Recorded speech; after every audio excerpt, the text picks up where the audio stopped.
August 15th, Chapter 10, Fasting. Fasting. My best description of fasting would be to compare it to unplugging a computer. The computer is froze up. It's got lots of issues. Nothing seems to be working correctly. And you've tried to fix it. As a last resort, you unplug it and let it sit for 5 minutes. Plug it back in, and miraculously, everything has returned to normal working order. Fasting does the same thing to the body, to the mind, and to the spirit. It is the ultimate reset. When people hear the word fast, their brain automatically goes to eliminating all food, to depriving the body of nutrients and starving oneself. In my case, that would be an accurate description. My first real fast, and by real fast, I mean one where I made it more than a couple days and wasn't drinking juice or bone broth or anything with calories, was just a few months ago. I fasted for 21 days, consuming nothing but water. I chose 21 days for a variety of reasons. A few books I had read, a documentary I had watched, along with the age of Mason when he passed, his birthday, and all the information surrounding 21 days to form or break a habit. 21 seemed like the appropriate amount of time. I also enjoy accomplishing things that appear to be impossible. The more difficult things you set your mind to and accomplish, the easier life becomes. Difficult situations become manageable. I've done a tremendous amount of research on the physical and spiritual benefits of fasting. There is, of course, 100 different opinions, philosophies, and statistics that people will throw out there to support or to speak against the practice.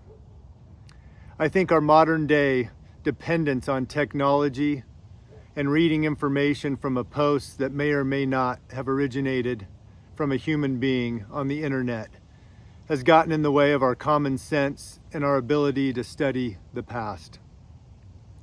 People from all different religious practices have fasted, meditated, and prayed throughout history. Many of the greats that books have been written about and people still follow to this day fasted, meditated, and prayed. When studying the Bible, people such as Moses, Elijah, Daniel, Anna, and Paul fasted. Jesus, of course, Yeshua, he went into the wilderness for 40 days. Being tempted by the deceiver, he went without food or water, and that is how he began his ministry. Moses had gone for 40 days and 40 nights without food or water, returning with the 10 commandments. Esther called for 3-day fast for all the Jews before risking her life to save them. Anna, a prophetess who fasted and prayed night and day as an expression of her love to God. I am currently on day 7 of a 7-day fast. The reason for this fast is much different than the 21-day fast I completed. I specifically chose to fast for the healing of Elizabeth and Nina. When one fasts, they end up with several extra hours in the day. And if they have a purpose or a focus of their fast, their mind goes there as hunger pains and thoughts of flavor flood in. It's a constant reminder to focus on your purpose. Healing is the purpose of this fast. Food was the most obvious thing for me to fast from. It is the one thing that I have struggled with more than anything else. Maybe you don't struggle with food. Maybe you struggle with pharmaceutical drugs, with social media, with pornography, with fill in the blank. Whatever it is that is controlling your life, you should fast from. No one wakes up and says, I want to be a slave.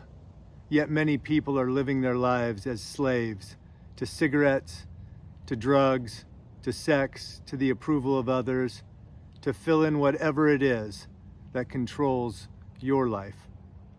Maybe you fast from whatever your addiction is for one day, maybe for 3 days, maybe for 7, eventually for 21, and then never give it a foothold in your life again. The entire goal of this book is to share the journey of how it's never too late to change. It's never too late to get healthy. It's never too late to walk the path that was designed for you. Isaiah says, "Is not this the fast that I choose? To loose the bonds of wickedness, to undo the straps of the yoke, to let the oppressed go free, and to break every yoke."